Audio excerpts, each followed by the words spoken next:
Hi guys, hello and welcome back to my channel love beauty on duty. आज के इस video में हम hair wash tip after ovulation पर बात करेंगे। बहुत से मिथ्स इंटरनेट पर इस बारे में मौजूद है कि जब आप प्रेगनेंसी प्लान करने के लिए कोशिश कर रही हैं, ओवुलेशन यानी कि अंडा रिलीज आपके अंदर होता है, तो उसके बाद हेयर वॉश आपको नहीं करना चाहिए, या फिर पीरियड्स आने से पहले जब एक हफ्ता रह जाता है, जब आपका इम्प्लांटेशन हो रहा होता है यानी कि बच्चा बच्चेदानी की दीवार के साथ जुड़ रहा होता है, उस वक्त आपको पीरियड आने से पहले का जो एक हफ्ता है हेयर वॉश नहीं करना, वरना इम्प्लांटेशन फेल हो जाएगी, सक्सेसफुल इम्प्लांटेशन नहीं हो पाएगी।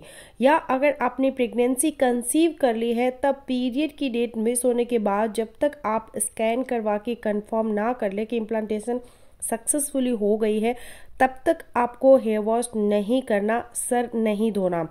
इन चीज़ों में क्या हकीकत है, क्या साइंटिफिक रीजन है इसके पीछे, अगर कुछ है तो, और कैसे करना चाहिए या नहीं, क्या इस पीरियड में अगर आप हेयर वॉश करेंगी तो क्या प्रेगनेंसी जल्दी कंसीव हो पाएगी, इसी चीज़ पर बात करेंगे आज की इस वीडियो में। तो चलिए बिना देरी किए वीडियो शुरू कर लेते हैं।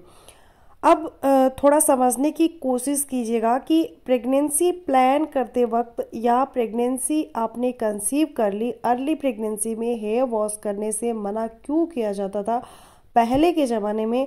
ऑल वुमेन्स का ये बिलीव क्यों है कि अगर आप प्रेगनेंसी प्लान करते हुए हेयर वॉश करेंगी तो आपको बच्चा नहीं रहेगा, प्रेगनेंसी खराब हो जाएगी। पहले के ज़माने में ऐसा होता था कि आपने बाल धोए, सर्दियां हैं, विंटर है, आपने सर धोया, बाल अच्छी तरह से सूखे नहीं, ठंड लग गई, बाल गीले रह गए, क्योंकि पहले के ज़माने में ज़्यादातर महिलाएं घर के अंदर ही रहती थी और घर के अंदर ही इवन की घूंघट में रहती थी।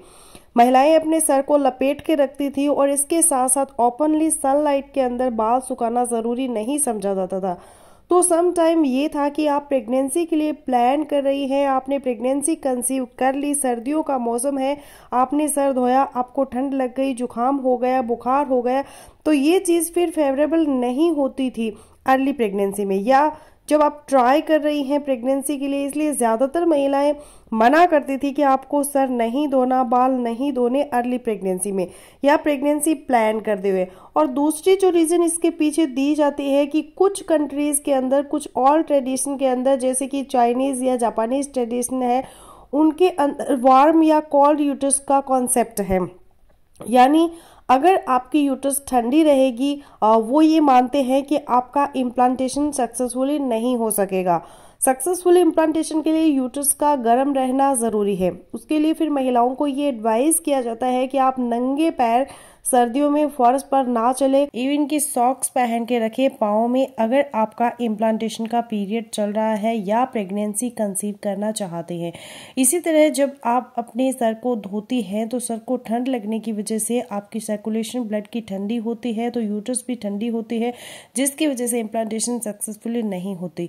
तो ये तो ऑल बिलीव्स है, ऑल ट्रेडिशन के अंदर। अब जरा साइंटिफिक लिहाज से बात को समझने की कोशिश करते हैं कि आपके ब्रेन के अंदर एक ग्लैंड होता है जिसे कहते हैं इंटीरियर पिट्यूटरी ग्लैंड।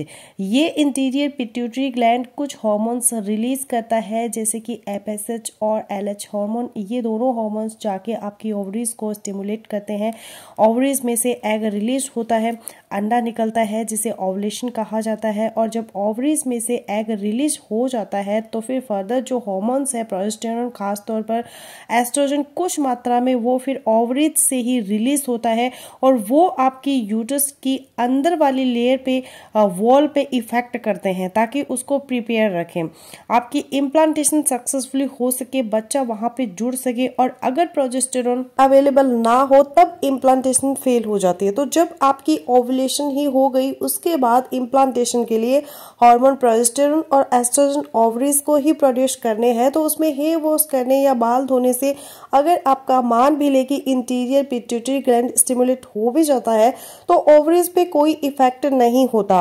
और आजकल के टाइम में अगर आप हेयर वॉश करते हैं, बाल धोते हैं, तो आप आसानी से बालों को सुखा भी सकते हैं। हेयर वॉश करने के लिए लुकवार्म गर्म पानी अवेलेबल होता है ऑलमोस्ट हर घर के अंदर। फिर सनलाइट अवेलेबल है, इसमें आप अपने बालों को अच्छी तरह से सुखा सकते हैं। हेयर ड्रायर अवेलेबल होते हैं जो बालों को सुखाने के लिए यूज होते हैं, या कुछ भी ना हो तो टॉवल से भी आप अच्छी तरह से बालों को सुखा सकते हैं। अपने सर को और अपने बालों को हेयर वॉश करने में कोई खराबी नहीं है। हाँ, आपको अपने बालों को ठंड से बचाना है। अगर सर्दी का मौसम है, ठंडे पानी से आप नहा लेते हैं, हेयर वॉश करते हैं, तो आपको ठंड लग सकती है, या आपको जुकाम हो सकता है, बुखार हो सकता है। हेल्दी प्रेगनेंसी है, कंसीव करने के लिए कोशिश कर रही है, बीमार हो जाती है, तो डॉक्टर से मेडिसिन लेनी पड़ेगी। और मेडिसिन अर्ली प्रेगनेंसी में मना की जाती है हर तरह से। तो फ्रेंड्स, आज की इस वीडियो का टेक होम मैसेज ये है कि अगर आप हेयर वॉश कर रही है या नहीं कर रही है, इससे प्रेगनेंसी कंसीव करने में या फिर गर्भ ठहरने में कोई प्रॉब्लम नहीं आएगी। गर्भ ठहरेगा या नहीं ठहरेगा ये डिपेंड करता है आपके एग्स की क्वालिटी पे, आपके हस्बैंड के स्पर्म की क्वालिटी पे, ट्यूब्स के फैलोपियन ट्यूब्स पे, आपके हॉर्मोन्स लेवल पे, ना कि इस चीज पे कि आप हेयर वॉश कर रही है या फिर नहीं कर रही है। तो कोई साइंटिफिक रीजन नहीं है इसके पीछे। आपके पीरियड्स आए हैं या फिर नहीं आए, ओवुलेशन चल रहा है, इम्प्लांटेशन चल रहा है, आप अपने हेयर वॉश कर सकते हैं। तो फ्रेंड्स, बस यही था मेरा आज का वीडियो। आई होपफुली मेरा आज का वीडियो आप लोगों के लिए यूजफुल रहेगा। मिलते हैं नेक्स्ट वीडियो में, तब तक के लिए बाय बाय।